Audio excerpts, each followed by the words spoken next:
ৰাধে কৃষ্ণ, ৰাধে কৃষ্ণ। আজি আমি আহিছোঁ শুক্লেশ্বৰ মন্দিৰলৈ। শুক্লেশ্বৰ মন্দিৰনো কিয় আহিছোঁ ভিডিঅ'টো সেইখিনি চাই থাকিব। এতিয়া আমি ফুট ব্ৰিজেৰে পাৰ হৈ গৈ আছোঁ মন্দিৰলৈ। এয়া চিৰিদি আমি বগাই আছোঁ।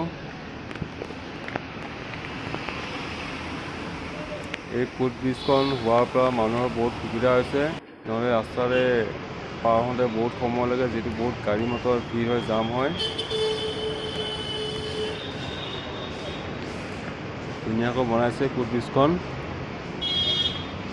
ইয়াতো লিফ্ট এটাও দিছে, লিফ্টেৰে যাব পাৰি তললৈকে নামি, কিন্তু আমি চিৰিৰে বগাই যাম, চিৰিতে আমি নামি যাম।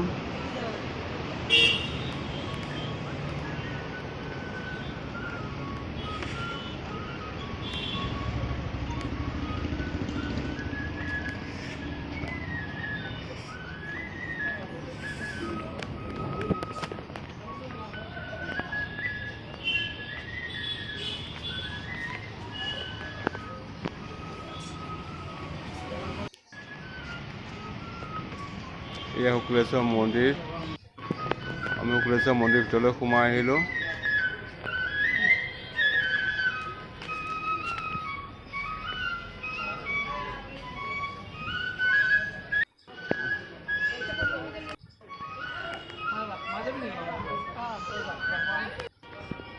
শুক্লেশ্বৰ মন্দিৰ অহাৰ কাৰণ হৈছে আমাৰ ভাগিন ছোৱালীটোৰ ল'ৰাটো আজি চিধাকৰণ হয়।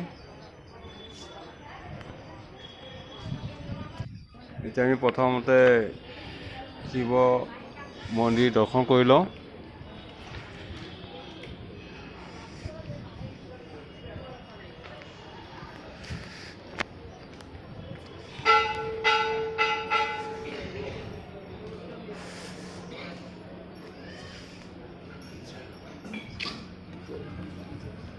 প্ৰথমতে হাত ভৰি ধুই ল'ব আহিছোঁ।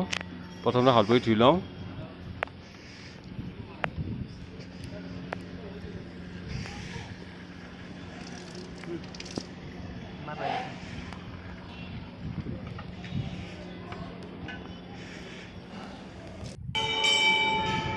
এয়া বামুণক আমি সেৱা জনালোঁ। এয়া আমাৰ শুক্লেশ্বৰ মন্দিৰৰ শিৱ মন্দিৰৰ ভিতৰত শিৱলিংগটো। যিহেতু আজি সোমবাৰ হয়, সোমবাৰ কাৰণে মানুহে পানী ঢালাই পানী ঢালি আছে, বেলপাত দিয়ে বেলপাত দি আছে। আমি যিহেতু দুপৰীয়া ভাগ কৰিছোঁ, ইমান এটা মানুহ নাই।